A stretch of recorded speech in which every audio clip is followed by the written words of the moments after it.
If you want to support the channel, please consider becoming a member today. Members get early access to videos, access to all the stream VODs, and exclusive access to emotes as well. So if you'd like to support the channel, become a member today.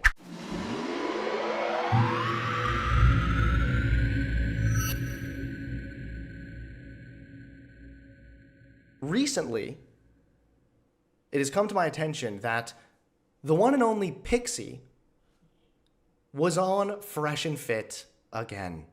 And this time, Pixie debated our good friend, the rational male. The rationalist of males was on this panel to talk to Pixie and other liberal feminists, as the title says. So this went on for, let's see, 4 hours and 11 minutes. So sorry, my friends, but we're probably not going to be watching all of it. Girls rate themselves. All right, well, I guess we'll start with the girls rating themselves, because it wouldn't be a good Fresh&Fit red pill type debate if we didn't at least have some degree of objectifying women, of course. So what would you rate yourself on a 1 to 10, assuming a 10 is perfect and, you know, top tier, hottest girl in the world? What would you rate yourself on a scale of 1 to 10? We'll start right here. A 6. A 6. Okay. What about no? Okay. What about you? A 5 or a 6. Or Pick one. a 5. I'll do 5. Yeah, sure. Yep. What about you? What would you rate yourself on a 10? A 6 on a good day. Okay. Come on. Fresh out the shower, 6. Right now, 7.5. I'm a PhD. I wouldn't know, because I'm just a perfect 10. Oh, yeah. Wait, what? Who was that? What did you say? All right. What about you? 5. Okay. 3.2267. Stupid. I love That's too that. accurate. Break it down. Too precise. Can you give us a real number here? I think it's a juvenile question, so I gave a juvenile answer. Oh, there you go. Just kidding. Okay. Why is it a juvenile question in your opinion? Because while there is an objective component to beauty, there's also a subjective component, and I don't walk around like going, is it an 8 or a 9 or is he a 7 or a 6? Like, I'm not crazy, so I don't do that to myself either. Okay. Give us your subjective take on it then. What do you mean? You Like, said I think the rating scale is the problem. Not like I don't think people are like 8, 9, 10. Like, that's like, are you 12? I like how this girl's instantly bringing the heat. Is this the OF lawyer?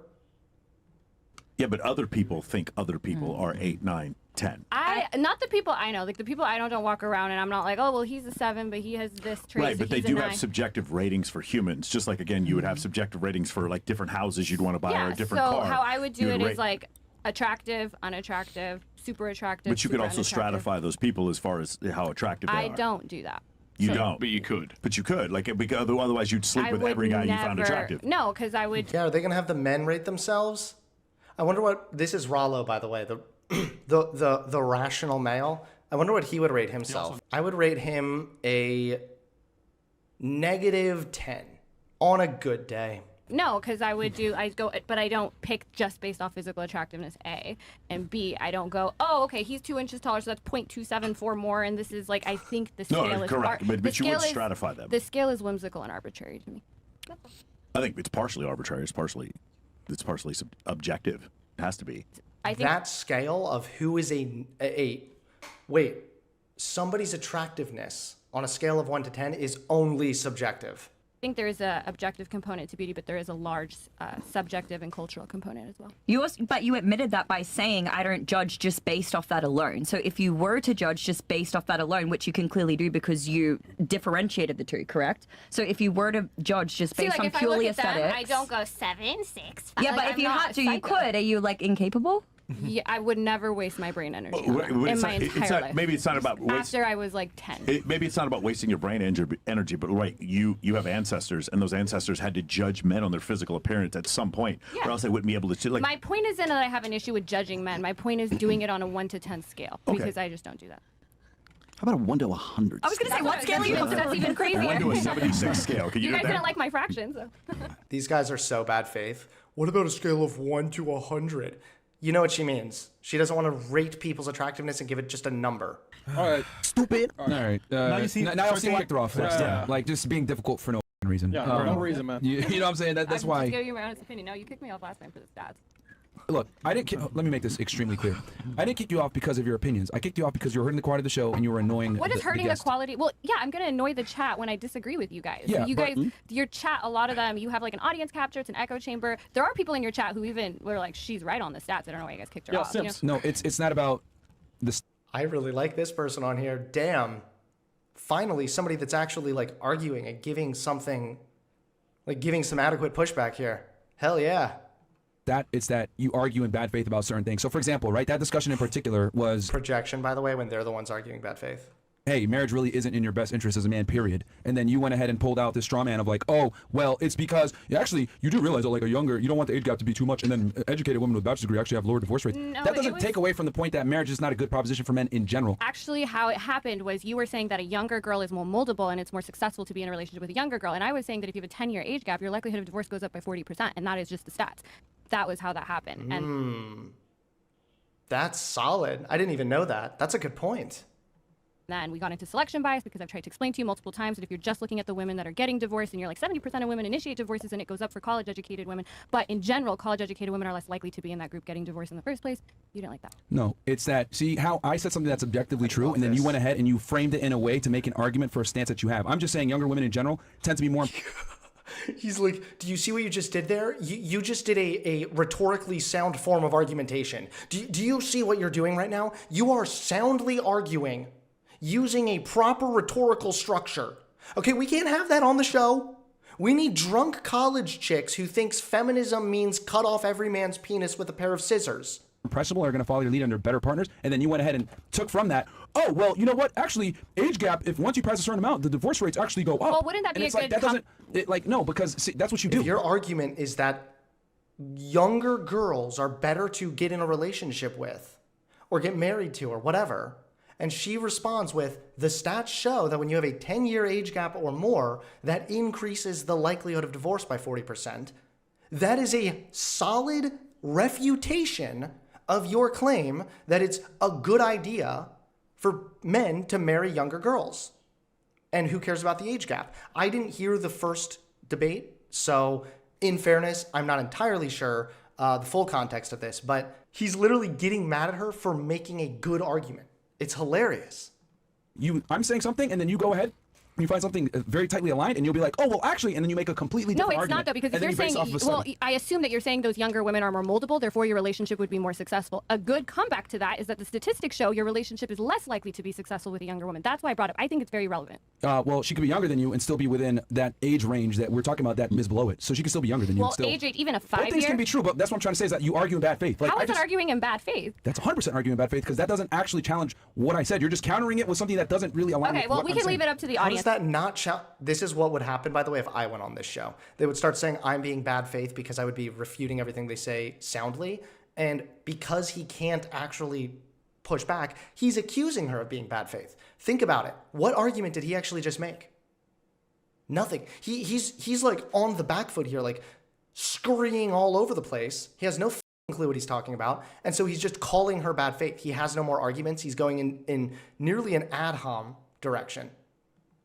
I would say that if someone's giving the advice to date somebody younger, right? You guys are all like I was saying, and even a 5-year age gap, 10-year age gap, 20-year age gap, all of those increase your likelihood of the relationship not working out, divorce, like statistically. So maybe that's not the best advice. Maybe even though they're moldable, they're clearly not moldable enough because the likelihood of divorce is going up. So that's what I was saying. I don't think that's arguing in bad faith.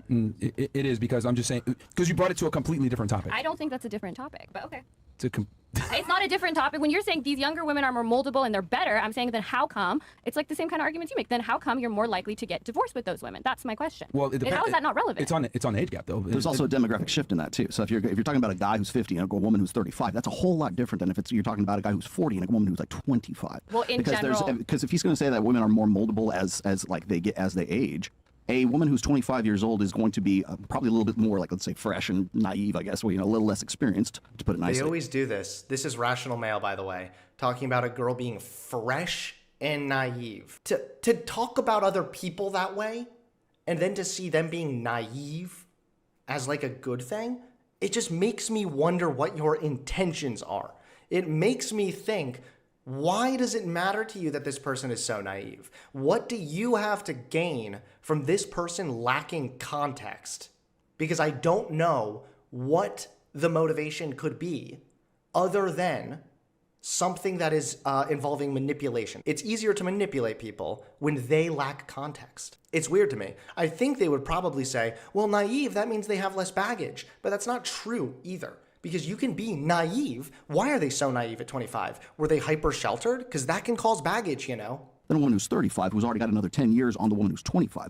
So is the 35-year-old woman also as moldable as a 25-year-old? And I would argue that that's not the case. Well, and then the super young, like I'm sure if you guys actually are looking at stats, I think you do a good job of this.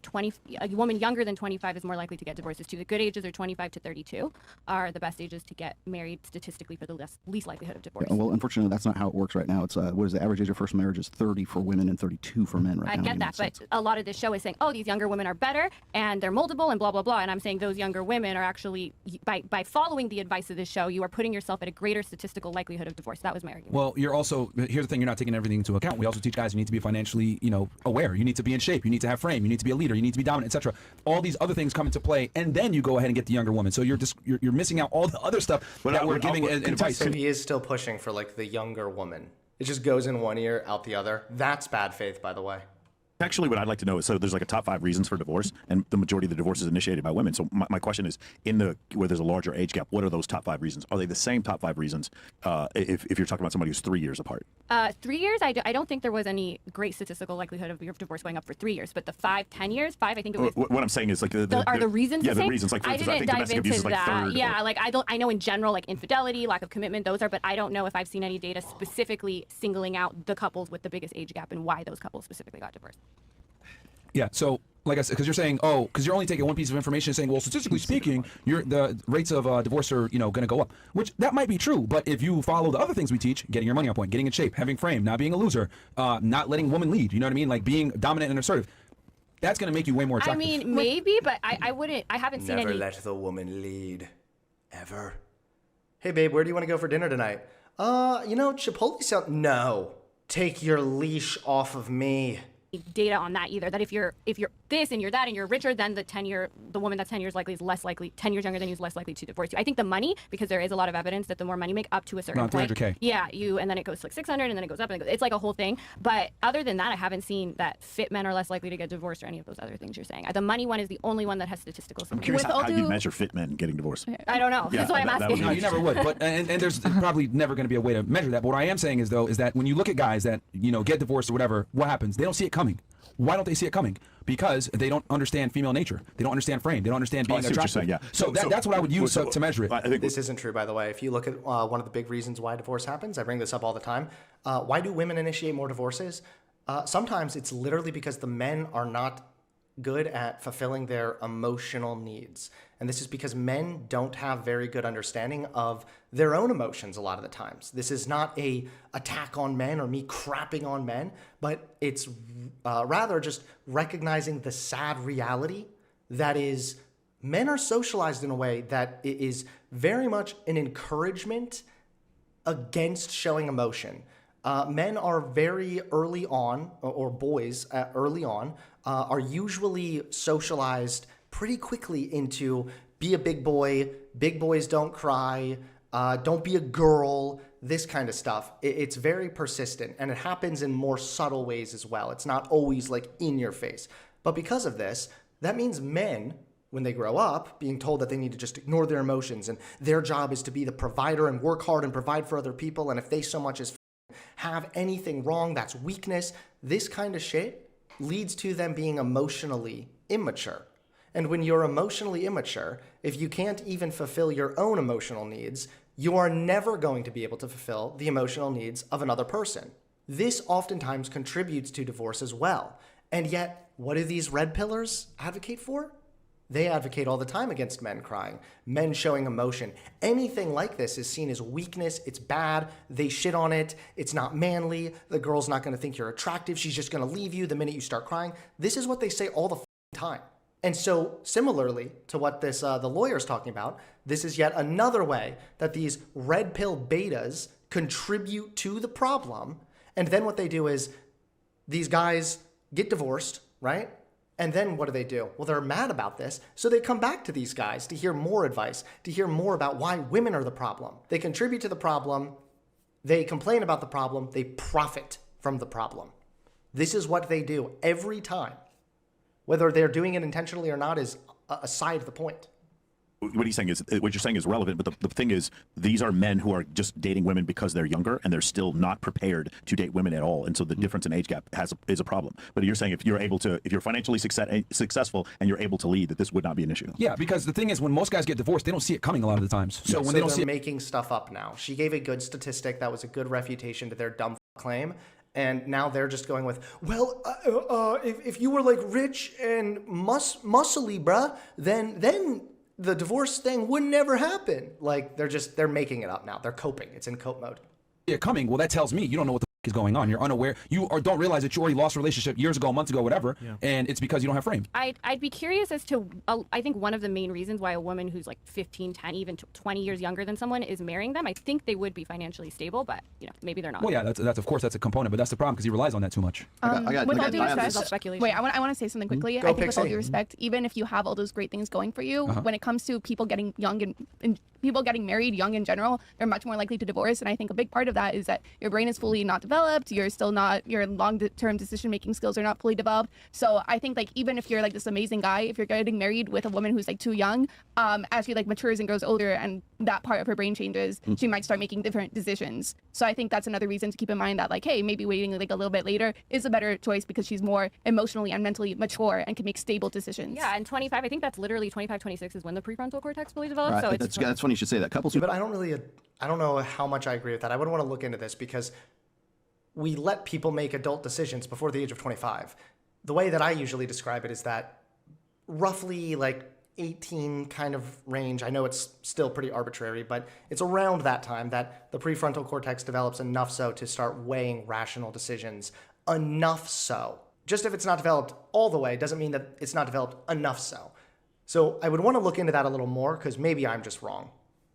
who marry before age 32 experience lower divorce rates. Well, look at between 25. There's a sweet spot in terms of marital age for those looking for the least risk of divorce. That's because couples who marry at 25 are 50% less likely to divorce compared with couples who marry at 20. But those who... Ooh. Thank you for reading the stat, Rational Male, that literally just proved your opponent's point. Ooh. Who marry after age 32, divorce rates increase by 5% per year until the age they are wed. Yeah, that's why I said 25 to 32. So that So lines younger, with exactly what well, I the said. 25 is the sweet spot, right? Yeah, 25 to 32. People, when they say, So the younger girl thing is a dumb thing. That why are you? I don't understand. What did he just think that was proving her wrong? Was he helping her? Is Rational Male making a turnaround here? He just read this stat out loud that proved what she said.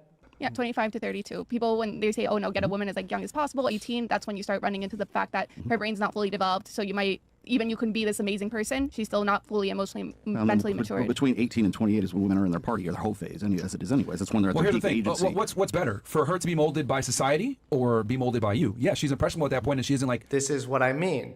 No, you don't want to take another person that you're molding to be the way you want them to be. This isn't a healthy mindset, dude. This is the mindset of a maniacal manipulator.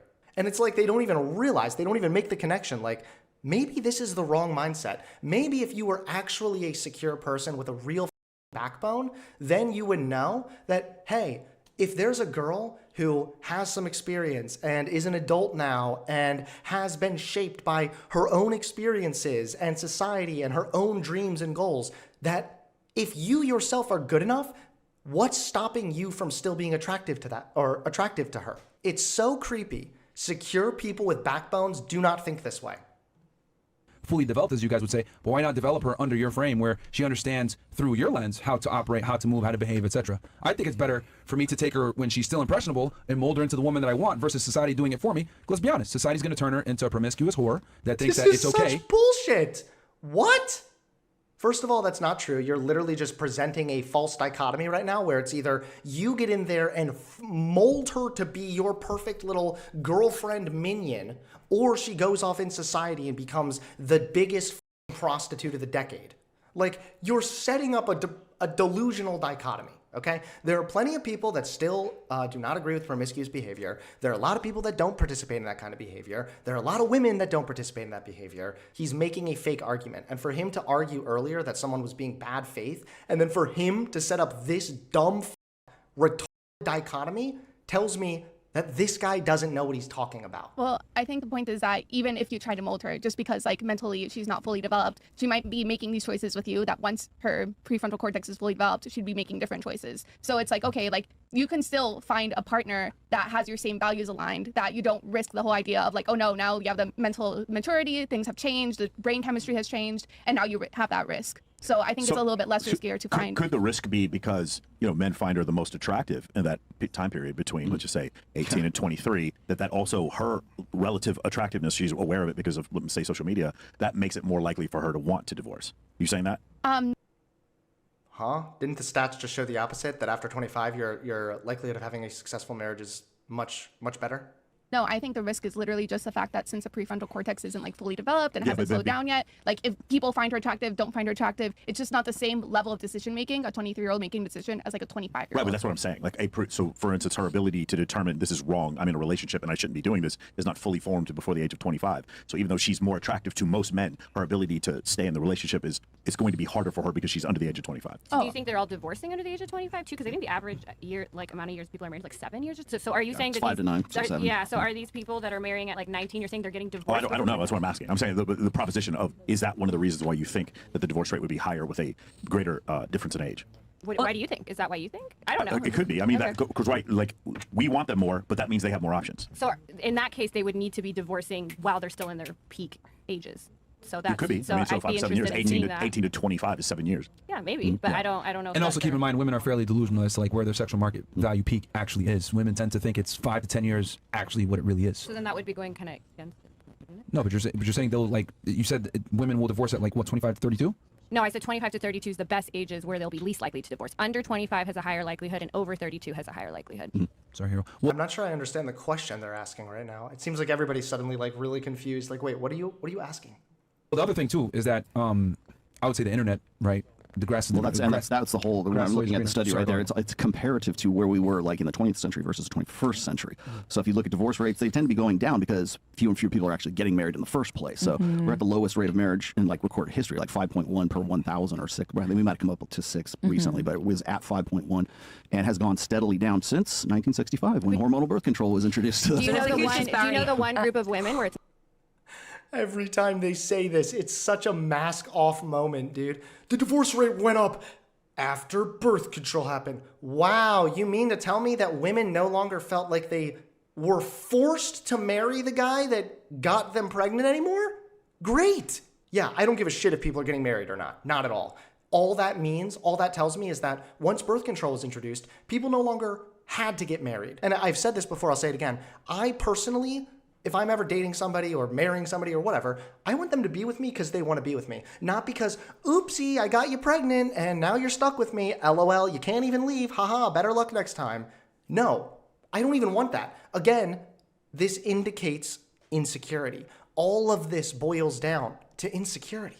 not going down for, though, it is highly educated women and women of high socioeconomic. Yes, because we're they have more resources to lose. That's why. But still, so there's validity in what you're saying. But also, the ones who do get divorced are the ones who are college educated. So the stats reflect in both ways. No, they're not. So the ones who are least likely to get divorced are the ones who are college educated. But then the ones who get divorced, the majority of them are the college educated ones. That doesn't make sense. No. So two different stats. Think about it. Separate your brain. The ones who, so you're saying that there are women who are college educated. They are the least likely to get divorced. But of the ones who do get divorced, the majority of those women who do get divorced are college educated. You get it now? I would say that those women that are, yes, I think if you're college educated, you have resources, you're going to be less likely to stay in a shitty situation for money. I agree with you there. Okay, but you see how they're saying that the stats play out from that perspective as well. And another thing that I want to mention is I think the disparity when we're talking about... I'm pretty sure also college education contributes to more successful marriage.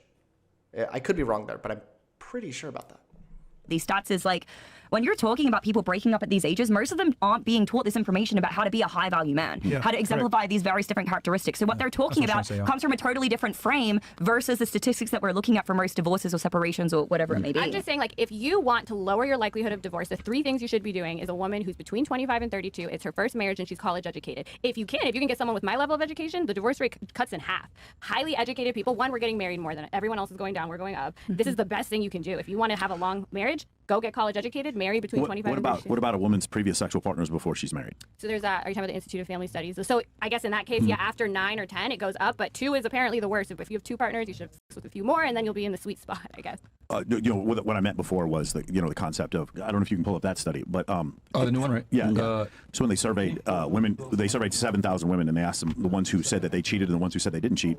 The ones who did cheat said that they had sex with about 9 partners, and the ones who didn't cheat, it was about 3.8. And so it was 230% more sexual partners for women who did cheat than didn't. Yeah, so I agree. I said the top 3 things. That's not the only 3 things you should look for. So I think that's totally fine. If you are somebody who's like, I really don't want to get divorced, blah, blah, blah, I want to find someone who's like, if you are virgins getting married, have the least likelihood of divorce, you can do all that. But to say, oh, I'm only going to look at body count, but then I want a girl who's 19, not college educated, blah, blah, blah, you're kind of shooting yourself in the foot, is what I'm saying, statistically. Well, here's the thing, because you were saying like, oh yeah, that's actually bad advice because you guys tell guys to get women that are young in their peak years, 18 to 23. What I'm saying is that that's just one component of what we tell guys to do. But on top of that, right, that ability to do that is contingent upon your skill set as a man and your competence. Are you getting money? Are you in shape, etc.? Are you actually more than likely the best option that she can get compared to her peers?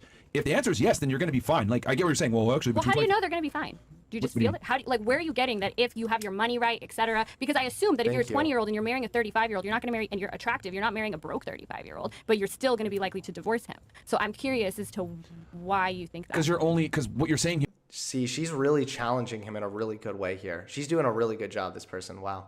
You're just going off of just strictly age, but for average people too. Like, remember, keep in mind, a lot of these guys that are getting divorced, etc., they're suckers. Oh, happy wife, happy life. My wife is the boss. Like all this bullshit that we've indoctrinated men to believe where women are leaders. They're not. Notice he didn't answer anything at all.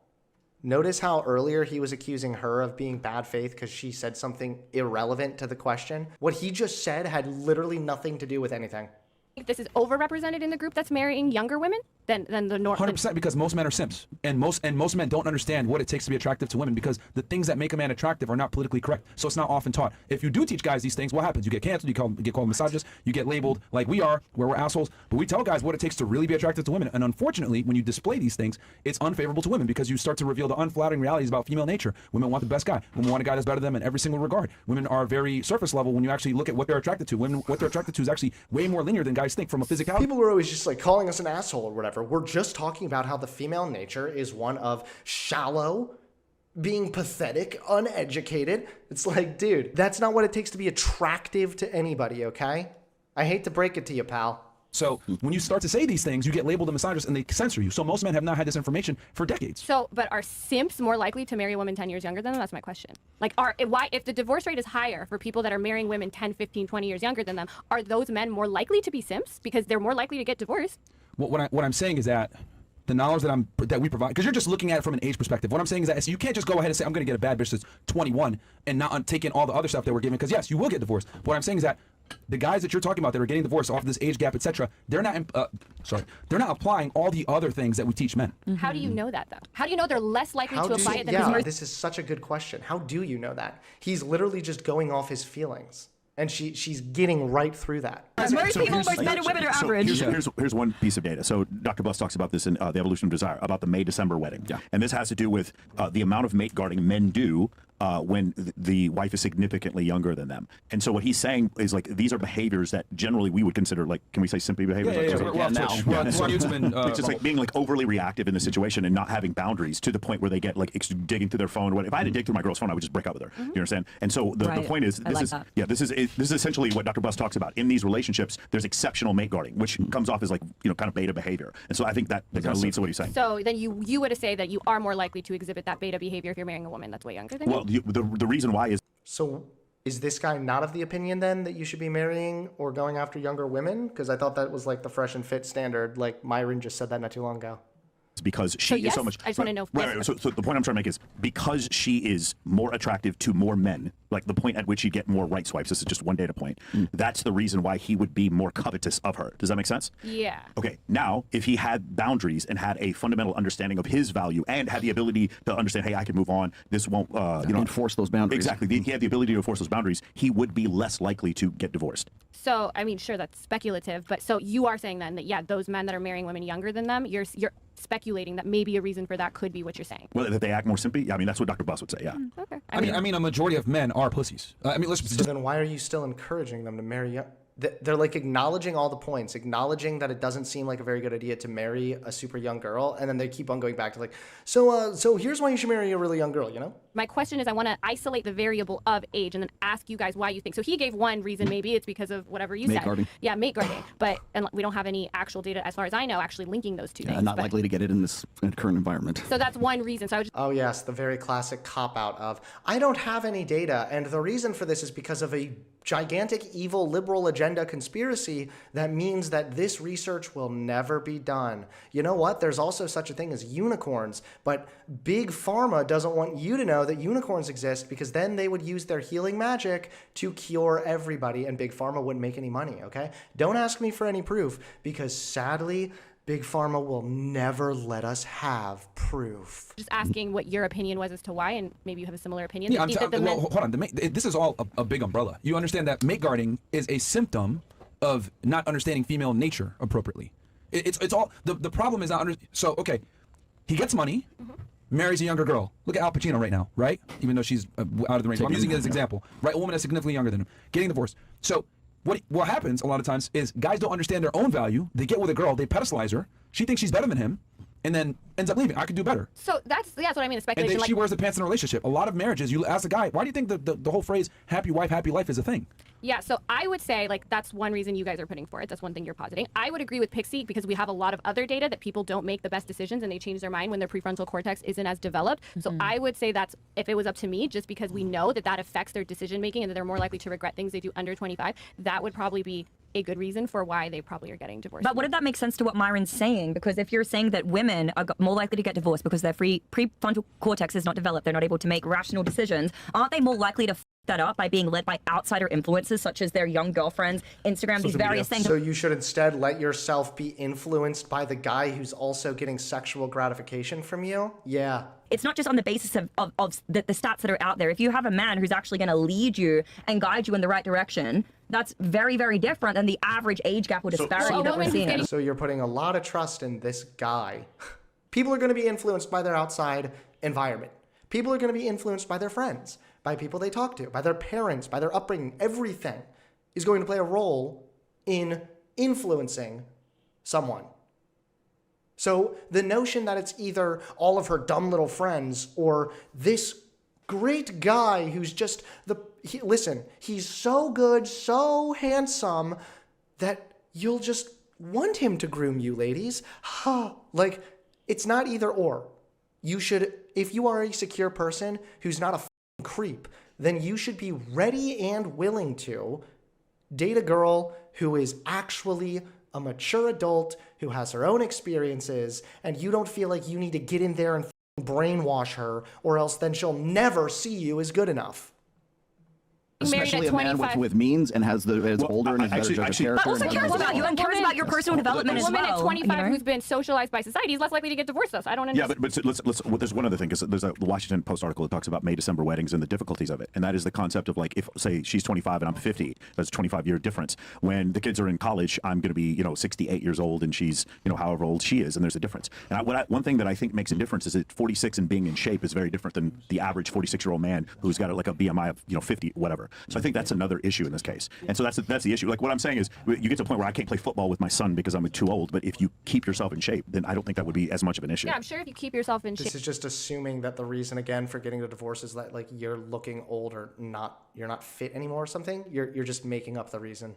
likelihood of divorce is lowered. I agree with that, but we don't know what to isolate here. All we know is that men who get married to women that are significantly younger than them, and the more younger they are, the higher your likelihood of divorce. Now, you guys are saying if you have enough money and blah blah blah. Although I would speculate that these women that are marrying the 25-year-old who's marrying the 40-year-old is probably doing so because he's at least well off somewhat, because he's so She just thought it was funny. High value man. She thought, She thought it was funny. I mean, sometimes our attractiveness comes with that as a byproduct as well. Don't you agree that when you see a man who's like confident, assertive, the attractiveness also comes as a byproduct of that? It may not necessarily be on the basis of wealth or this or that. It may be because there's a charisma But the point or something is, that younger people may not necessarily have. But, okay, I think the point is that like you guys are already by this basis of having a young woman marry an older man, he has to have some level of high value, right? Because then otherwise, why would the young woman marry that man? Sure. Yet despite this, we still see like a pretty high rate of failure. So the idea is that like, hey, it doesn't necessarily matter if you're high value or not. There's a certain age where she's too young, her prefrontal cortex is still developing. You can guide her as much as you want, but it just comes down to simple brain chemistry. While when she's 25 past, she's more stable mentally. So Pixie is actually doing something interesting here. I like what she's doing. She's taking more of a conversational approach. And rather than going the route of like accusing him of grooming or something that's more hostile, she's rather ceding a certain level of ground to him so that she can get to a bigger, broader point, which is a really good rhetorical strategy as well. She's doing a really good job here. She's more congruent and Let she's me be able to clear make about those one long-term thing. decisions. So here's the thing. know, Having Amy's high still kind of value and having wacky game right are two now. different things. There's plenty of guys, and I don't want to make this very clear for the ladies, so just so we understand. Being a high value guy doesn't necessarily mean you're still good with women. There's plenty of guys that are high value, that have their shit together, have some status, have some respect, etc., but they're terrible with women. Yeah, specifically, I remember, again, from Evolution of Desire, is the concept of if I am in my 50s and she's 25, my ability to replace her is less. And that is what all of us, no matter if it's a 3-year age difference or a 25-year age difference, vehemently suggests men do not get into that situation. Not to leave your wife, but to at least be in enough shape, good enough shape, and to have enough charisma, and to have enough financial means to where if you had to, you could. Because if your wife believes fully that you're the best, she's the best you can do, and you could never replace her, then that's where we could end up with some of these problems. Yeah, but like what Pixie and I are saying is that usually a woman who's 25, if she's marrying a 50-year-old, or a woman who's 20 who's marrying a 35-year-old, she usually has some of these things. That's what attracted her to him, right? If he had so some of these things you're talking about money. We're talking about other things. So like, for instance, an abundance. How are they not getting this? The point is simple. If you believe that a young girl is marrying an older guy, then in order for your philosophy to be consistent, that older man must have something of value that makes him attractive to the younger woman. She has something attractive to him, which is the fact that she's young and beautiful, is what they would say. And then what he would need to attract her is status, wealth, fitness, something that they themselves would deem as high value. The point, though, if that part of their philosophy is correct and consistent, then how come when they marry with these age gaps, we still see the risk of divorce go up with the bigger age gap? When it comes to women, or abundance when it comes to networking, or the ability to communicate, having some level of charisma, the ability to network, or having a sense of humor that other people find attractive, that network, those things right there, a lot of men won't have. Now what happens is, because she, in his mind, she's much less replaceable. He can't get another 25-year-old girl, or he believes he can't. That's going to be a situation where she's more likely to leave. And in this situation, her, from the outside looking in, or from the inside looking out, from her situation, she's getting a lot more right swipe. She's getting a lot more attention. She's receiving a lot more stimulus because of her age. And so those two things together may cause a higher divorce rate. And this is where numbers and stats kind of collide with common sense. So I know, right, and I'm sure all of you know this, lady. Let me tell you right now, if the statistics are colliding with your common sense, then your common sense needs to change. Most men that come up to you probably aren't attractive, correct? Yes. Most guys that come up to you probably aren't attractive, maybe for different reasons. Maybe they're not cognitively high enough, maybe they're not hot enough, maybe they're not tall enough, maybe they're not intelligent enough, maybe they're not interesting or funny enough. So we can agree that women find most men unattractive. Now, let's go ahead and add in Isn't that like, can't that be said for most people? an extra part to like filter it out some more. Now, you don't find them physically attractive enough. Okay, now is he actually charismatic and charming and can like you're attracted to him and you want to follow his lead, etc. So most guys don't qualify. So I know for a fact that most women are not attracted to most men. Fortunately, though, right, for some guys here, they're able to barter with other things. Maybe their money, maybe their status, etc. And they're able to get a girl to marry them. That's not going to last forever, though, because he didn't have the prerequisite skill set to actually be attractive from a holistic level. He was able to pull her with her money. He was able to pull her with his clout. He was able to pull her with maybe a mouthpiece, but he was a brokey. So what ends up happening is the girl, since the guy barely got her, right, she's like, oh, I don't need this guy. And then the reason why, because you're saying, well, how do you know with the age gap that why she's leaving, etc.? Well, I know just off rip that most guys are simps, and most guys don't understand that they need to lead the relationship, especially in the West. You said earlier, right, that you like more. So it sounds like what he's really getting at with both men leading and everything else is that he believes that in order for the relationship to work, the woman needs the man. which is the foundational flaw with his mentality here. You should not be dating somebody because they need you. First of all, like I've already said, if you are going to be a confident person with an actual backbone, then you should be confident in yourself and your own abilities and who you are, not terrified that if suddenly the girl doesn't literally need you or else she'll be homeless on the streets, that she's just going to be like up and leave right away. This is a dumb assumption. This is a stupid assumption that is based on your own insecurity. If you feel like you need another person, now there's two levels here. One, there's being parasocial, right? Where you have, or codependent, right? Where you have this reliance on another person emotionally so much so that you feel like you need them. That's a problem. That's unhealthy mentally and emotionally. And then feeling like you need another person because they're providing for you, because practically you need them. That's not going to lead to a long-term successful, or at least not a long, healthy marriage. Because you know what that's going to lead to? Is resentment. If she wants to leave and just isn't because she would be homeless without you, she's just going to start resenting you, dude. Like, do you think you're just going to have like your little like silent doll that just makes you sandwiches in the morning and rubs your feet and never says a word? This is delusional. And I know you make a bunch of arguments for that, etc. You're a minority. Most women don't like how liberal men behave because most liberal men treat a relationship egalitarian. They think that men and women are equal. They go ahead and say, what? Egalitarian relationships tend to last longer and have lower risk of divorce. Just another fun little fact for you there, Fresh and Fit. Do you think? What's your opinion? Most women don't want that. I know that's what you want, but most women don't like that. So you're saying most men are whatever, all this, you're true. Yeah. But how you would have to explain my stat is by saying that those men are overrepresented in the group that are marrying younger women. Otherwise, it wouldn't make sense because that would, if most men are simps, then most men who marry the women in the same age range are simps too. But for some reason, Yes, there's something. that is true. Yes. Yeah, they are. But the divorce, you have to explain that by saying that the men who marry women younger than them are overrepresented in simpness. Yes, because they're average. Hold on. The reason why I can say that, the reason why I can say that so conclusively is because I know that most men don't understand female nature.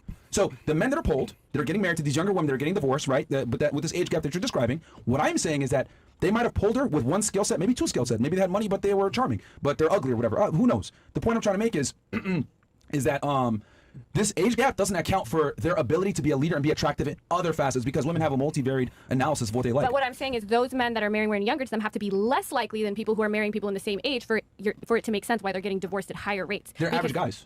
Yeah, but the average. Look at even the chat. She's dragging this convo. Fresh and Fit's own chat even is like, holy shit. Average guys are also marrying women in their age range. Are they more average if they're marrying someone younger than them? That's what I'm. No. There's a baseline here, and most guys are average. So by default, just because he's marrying lower age woman, we're talking about average as far as like being attractive and understanding female. I'm not talking about socioeconomics. I'm talking like they have certain preconceived thoughts where they just don't have attractive traits in their behavior. That's what I'm saying. And are those men to be more likely to marry women younger than them than men who don't have the men who have charm? That's my question. They think marrying a woman that's younger is gonna be better for them, but by default, they're still a simp. They still don't understand women naturally. Are men who marry women younger than them more likely to exhibit simp traits than a man who marries a woman 25 and older and generally in the same age range that has a less statistical I want to know what the age differential we're talking about here because we really need to clarify that. So it's like I said, it's one thing years, if guys basically. like okay, so 10 years. 10 years increases your likelihood of divorce by 40%. Because right, statistically speaking, women tend to like what they desire anyways. Guys who They're just not answering. She really is like wiping the floor with these guys. Holy shit. who are anywhere between 3 to 7 years older than they are. So it comes out to right about 5 years as the difference. Are we talking, if the guy's 5 years difference, are we now in a different category? So you are, but the likelihood of divorce is still higher than if you marry someone within 3 years, but 10 years is when, like, 10 years it goes up by 40%. That's quite a big difference. So I would say, like, a lot of you guys are in your 30s, and you guys, at least, like, some of the stuff I've heard, oh, I want a woman who's 20, 21, 22. That woman is more likely to divorce you than a woman at 25 is. That's what I'm saying. If you're a regular guy. Yeah. But If you're a regular guy. You're just assuming again. It's right back to square one.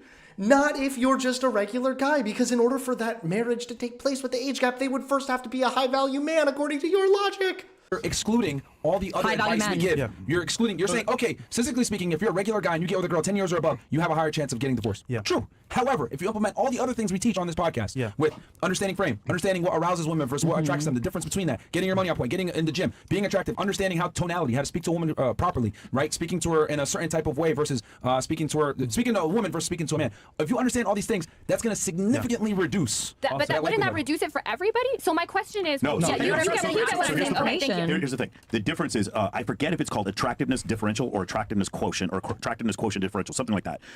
They talk about in evolutionary psychology. The difference, it's not just his simpiness versus her attractiveness. It is the delta between the two that then makes him more simpy. Do you understand what I'm saying? I get it. So I agree with you because relationships last longer when you marry somebody or you're with somebody of kind of equal attractiveness. For sure, because there's a leverage point. I do have a question though for you, kind of on the same line.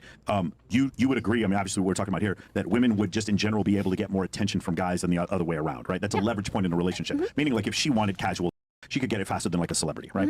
Okay. In that instance, do you believe that a more successful relationship would be for a woman to be more into her man than the other way around?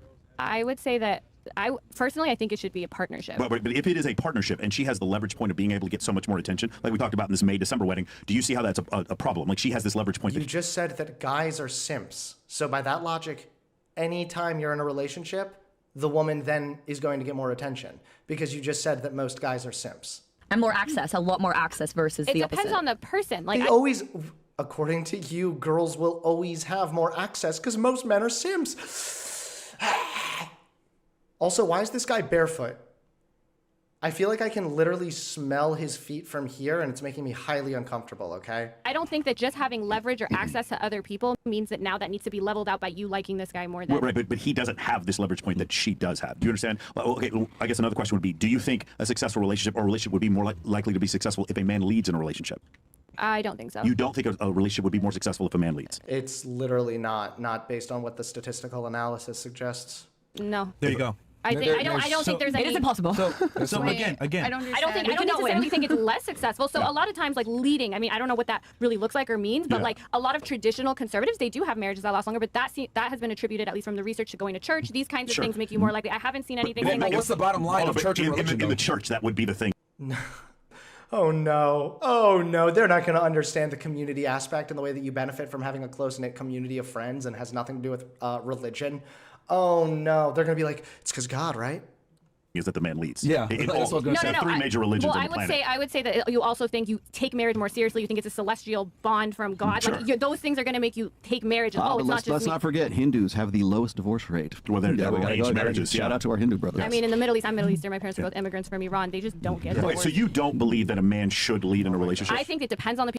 Let me tell you right now, just looking at divorce rates, being like, these people with this religion have the lowest divorce rates, and then concluding that that's a good thing, is a very vapid and shallow way of analyzing this kind of data. People in the relationship, some women, they like that, and I think those relationships can be just as happy and work out, and I think in other relationships they want it Would to be you more agree that it's a egalitarian. majority, like a staggering majority of women that prefer the man to lead? I don't think it's a staggering majority. I don't Wait, think so. I'm sorry. I'm confused of what you guys mean by lead. Me too, Right? so I'm just Okay, let me go ahead and define it.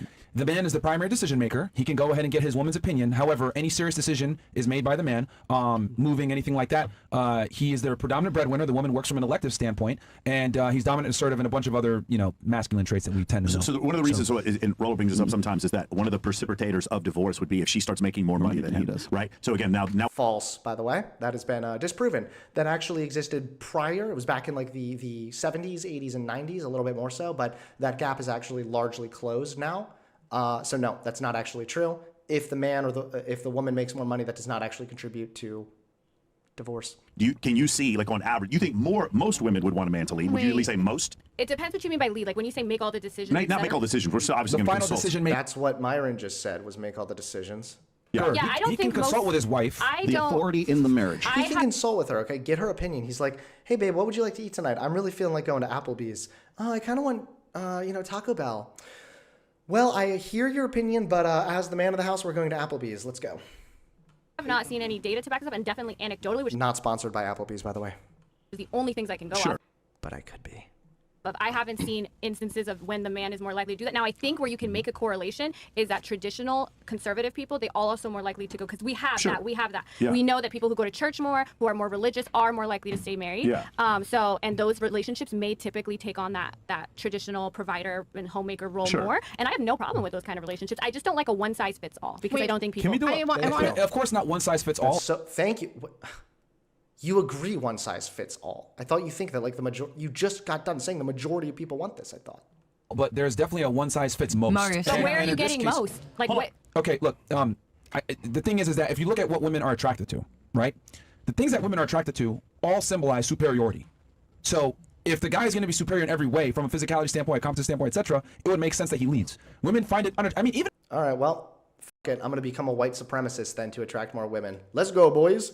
if you look at like women, I want a guy that plans a date. I want a guy that pays. When you look at the things that women are attracted to, the man is almost always controlling the frame. You're talking about anecdotal. I'll just say anecdotal too. 46. If I were in a situation where I consistently were like, yeah, honey, you make the decisions and all these things, I would get left. Like I just can't think of a single. In your relationship, but like I'm a lawyer, and it doesn't have to be you just make the decisions. Why not make a mutual decision? This is why I always said that like a marriage should be like a unit. You should be a team making the decisions together. What's interesting is they say a lot of the times that the woman should be the homemaker, but then they say the man should make all the decisions. What if they're decisions pertaining to the homemaking? Should the woman then maybe have the final say in that regard? If you're saying yes, then you would have to acknowledge that there is actually nuance. Then you would have to acknowledge that there is actually a time in which it's okay to act as a unit or to let the woman lead sometimes. Sad, man, sad. Like in those kind of like my friends that are also pretty, they have like partnerships. It's not like the male. That's the minority though. But what I mean is, where are you getting the most though? Because also you're saying, yeah, they want men who are superior than them in competence. I'm not seeing that in any way. In fact, education, because the gap is reversed. A lot of times, like now they've done all these studies where women are more okay with men making one less money, and also they kind of have to be. Well, they have to be. 68% of the college graduates and are isn't society female. more degenerate than ever, and all these other negative No, I repercussions? don't think we just evolutionary malfunction in 2020. Pixie, go ahead. Thank you. I kind of do want to push back on the income standpoint, because like that data point becomes like a lot more varied when you research into it. So for example, when you ask women like, oh, are they okay, or do they want the man to make more income, or what happens when the woman makes more income? Well, in a lot of cases, she's making more income, but she's expected to do the same amount of household labor as before. So now she's being the breadwinner and she's doing all the household chores. So then in those cases, the woman feels dissatisfied in the relationship because she feels like too much of the burden of labor is on her. This is super true, by the way, 100% true.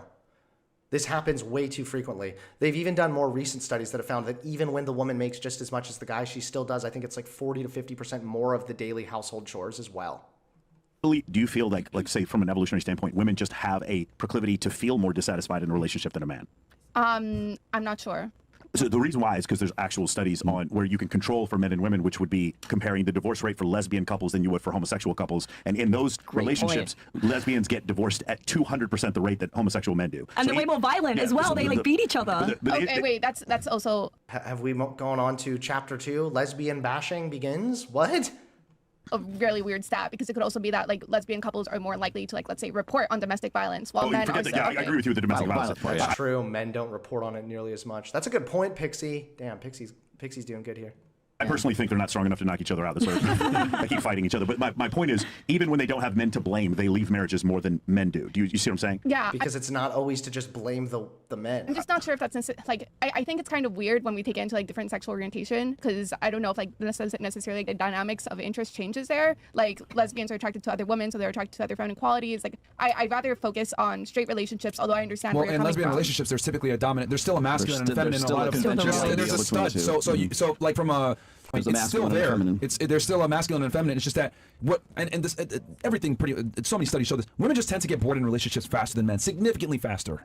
But hold on, the thing is, he's somewhat true there. He's somewhat correct there. But again, why is that? And are there ways around that? These are things you're not talking about. Instead, it's just like women get bored faster in relationships. Therefore, women are bad. There are different points to our evolutionary history where women had to monkey branch from one man to another. No, I understand what you're saying. Yeah. You're saying, oh, women get dissatisfied faster. But regardless of that, we can still acknowledge that, hey, if a woman is gaining a greater income and is also still doing a greater majority of the household chores, that's going to contribute to her dissatisfaction, because she just feels like the scales are so uneven. But when it comes to the cases of like, oh no, men doing the same or more amount of household chores and she's maybe making less or same income, there's variables that you can play here where the woman doesn't feel as dissatisfied. That's what I'm trying to convey. I think because okay, I see what you're saying. She's making money and she's coming home to do homemaking stuff. Cool. But I think the more important thing here is that her being in the breadwinner position is really the main focal point where the issues arise. Because women don't really. Then why is it that the majority of women polled say that they actually want to work, and women who are in the workforce compared to stay-at-home moms tend to have a lot less depression as well? Etc. Well, and you're going to use your personal. It's because both of them have an egalitarian ideal for a relationship, or an egalitarian ideal for marriage. Hold on. I want to get the girls involved here. A conservative thing is more hierarchical. Ladies, give me a green or a red here. Give me a green if you would prefer your man to be the leader. Give me a red if you want it to be more equal. Give me. I want to be totally. Okay, so more equal. So splitting the bills half and half, splitting the chores half and half, splitting financial responsibilities all together half and half. etc. That's what Not even necessarily splitting everything half and half. Sometimes what it is just recognizing what you're good at and what you're not good at, and then recognizing where your partner might be better than you in some ways, which sounds harsher than I meant for it to be, but rather might be more cut out to do certain tasks. So a good example is when I was still married, Carissa tended to be a hell of a lot better at the analytical, organizational side of things, taking out the clothes from the closet and reorganizing it. That kind of shit she's really good at. That kind of stuff to me sounds overwhelming, terrible, annoying, and makes me want to jump off a bridge. So because I recognize that, I'm not going to be the guy who's like, well, I'm the man and the leader, so I'm going to do. It's like, no, this task you're better at. So the task that I'm better at, which was more of a broader cleanup, like cleaning up the kitchen, I can do better with that. I can do better when I can see the progress happening in front of me and see things suddenly looking cleaner. That I take a lot more fulfillment out of rather than the meticulous, like organizing drawers and stuff like that I really dislike. So it's not actually about splitting everything 50-50. You do half, then I do half. You do the top dishwasher, I do the bottom of the dishwasher. Like, no, it's recognizing where you might be better in certain areas, or recognizing where your partner might be more skilled in certain areas, and then delegating those tasks accordingly. That's what it actually comes down to. I mean when I say egalitarian, equal. Okay. And that's red, right? That's yes. If you want to be yes. More green now. Okay. More green so, now. And again, I know this is like a small sample size, etc. But whatever. But you look, ladies, you can look around here. Whoa, look, guys. You can look, ladies. More women want it, therefore it is correct. And I've asked this question to almost every group of girls that comes on. It's overwhelming the amount of women that prefer the man to be the leader. But what I was saying is, yeah, of course it makes sense. If a woman has more resources and a woman is able to take care of herself, she's going to be more likely to leave a shitty situation. Or for never sure. get into a marriage in the first place. Well, even an equal situation. Or an equal But, situation. and you know, they're not like women when they fare off worse financially after divorce and all of that. So if a woman loves a man, she's going to stay with him. She's not going to leave him just because she got a raise. If she's leaving you because she's making more money than you, she never liked you. That's what I think. Thank you. Well, here's the thing. Women's emotions fluctuate, and her And here we go again. doing better than her man can absolutely affect her emotions, because women tend to look at men from a more prospective standpoint, either where they're at or where they're going to be. And if she's with the guy and she out-earns him and he's not doing something to, you know, take back that leadership role from a financial provider standpoint, she's going to feel some type of way a lot of the time. There are stats that show that the number one precipitator of divorce between couples who have been married already, where they're either making equal or the man's making more and the woman gets a raise in pay of some sort, so she gets a promotion or something like that. That is the number one precipitator for divorce. Exactly. And the other part is this, is that What? A raise? Did he just say a raise is the number one biggest predictor of divorce? So here's the other side of it, right? So there's two sides to this. One, that gap is closing more so. Two, even if it is still occurring at times, why is that? It's because the man is really insecure about it. It's not the woman makes more money and then all of a sudden she's like, suddenly I can do better than this guy. I'm gone. It's that when she then starts making more money after the guy has been conditioned to believe that your worth and value is contingent on your ability to provide for someone else, to provide financially. When you feel like you have lost that role, that's going to lead to deep feelings of insecurity. And it's true that confidence is attractive. Insecurity, not so much. And if you have a problem with a woman being successful and her partner is holding her back because he is insecure, that's not going to fare well. That's not going to last. But again, the reason for that is not because the woman makes more, so I guess women just shouldn't work. It's why don't we stop conditioning and socializing men to believe that their value literally lies on whether or not they can make a lot of money and provide for their woman or whatever. Maybe we can change those social expectations, and that too could reduce this risk. put this into perspective. 56%. Well, then you've got more women going to university. You've got more women on OnlyFans. You've got more women making more money right now, and yet the expectation still stays the same. I mean, and it also stays the same, I should say, also in the most gender egalitarian countries on planet Earth. Right. Almost half of U.S. households right now have women making as much, the same, or more than the husband. And I agree with you, because women don't want. One of the things that happens in divorce is women are far more likely to have their standard of living go down. They're more likely to seek government assistance. In the long term, yes. In the short term, no. Okay, That's that. And I really wanted to make sure I clarified. Both men and women suffer financially from divorce. Women take bigger hits almost every time. Not every single time, obviously, but the majority of times, especially if it's a childless marriage where the divorce takes place, the woman fares worse financially. The woman loses more than the man. Both parties suffer. The woman suffers and loses more. this because everyone says, oh yeah, women's standard of living, and they take a financial hit and they do worse off after divorce. And the funny thing is they still choose to leave. But the thing is and this, I'm going to quote James Sexton here, is in the short term, that is, women do way better when the man is already coming back and already paying child support and already paying alimony after that. Then you're seeing the transfer of resources from that man to that woman afterwards. Is that here's the real crux of this is that the incentive for the divorce in the first place? And that's we can debate that. So the problem is you still have to get past one really big hurdle.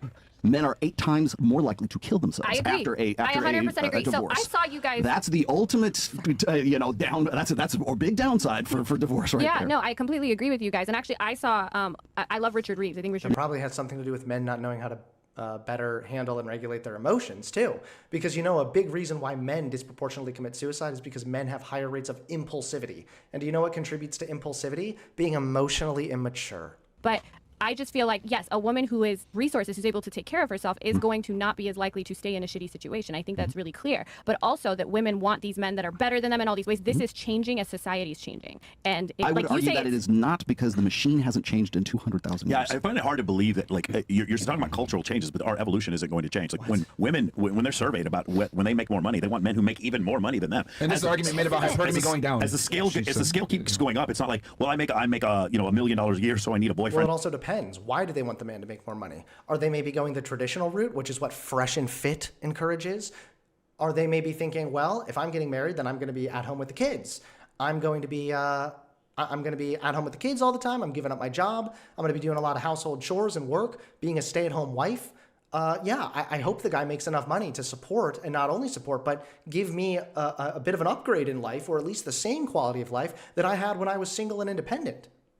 That's a super valid thing to desire and to even expect if you are planning on being hypergamous, which these guys encourage that. These guys say that women are better suited in caregiving roles. Women are better to be at home with the kids. Men are better to be out working. If that's the case and the woman's not working, then yeah, she's probably going to expect to marry a guy who's making more money. Well, not even. I mean, there's a great study, Institute of Labor Economics. The study's called the Economics of Hypergamy, and this was even looking at since the 1800s to 2022, over 33 million marriages. Women typically marry men that are of the same status, and they're looking at all these countries. Well, they kind of have to. I mean, most people may. Since the What? So women are hypergamous and always going after the high value guy. The majority of women are actually marrying guys in the same status. Well, yeah, of course they have to. So your argument's wrong then? What? 1880s, but that's the thing. That's because that's what we had, right? So if you lived in Des Moines, Iowa in 1910, then the only people sexual marketplace was completely your sexual marketplace is only going to be the people in Des Moines, Iowa in 1910 who are about the same socioeconomic class as you are. So nowadays, then, most people are still dating within their same socioeconomic status.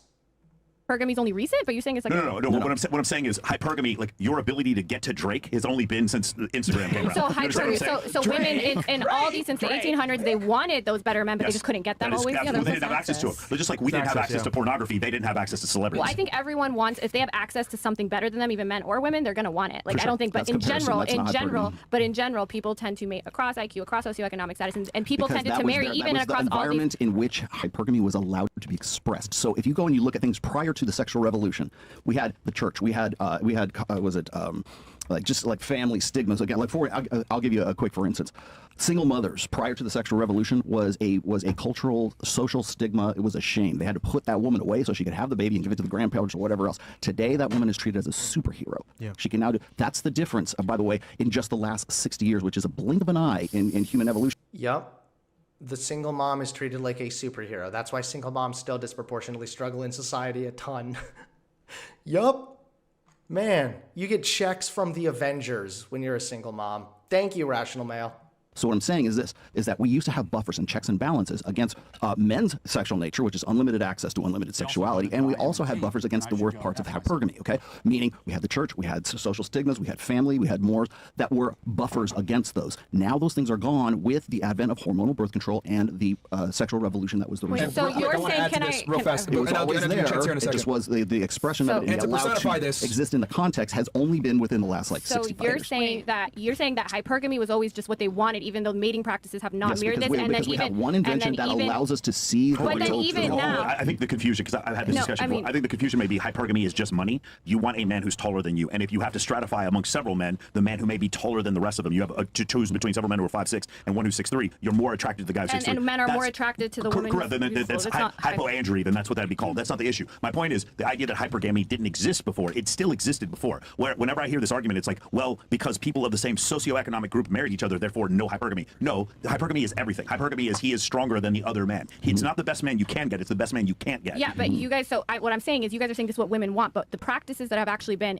women marry men that are taller than them. So that physical part, maybe. Although I wouldn't say they're more attractive. The The tallest, yes, and the man wants the most beautiful woman. True. So what I'm saying is, you're saying hypergamy was just what women wanted, even though it hasn't been reflected in mating practices, and even now, almost half of women are making as much or more or almost the same as the men. So when exactly was hypergamy just exploding? And other than on dating apps where people are just swiping, when is it actually? What real world evidence do you have of hypergamy actually determining mate selection? Because it doesn't seem to be there. Oh, true. Yeah, it's really true. This is what everybody wants, although it's not borne out by their behavior at all. It's like, well, then how do you know that's actually what they want?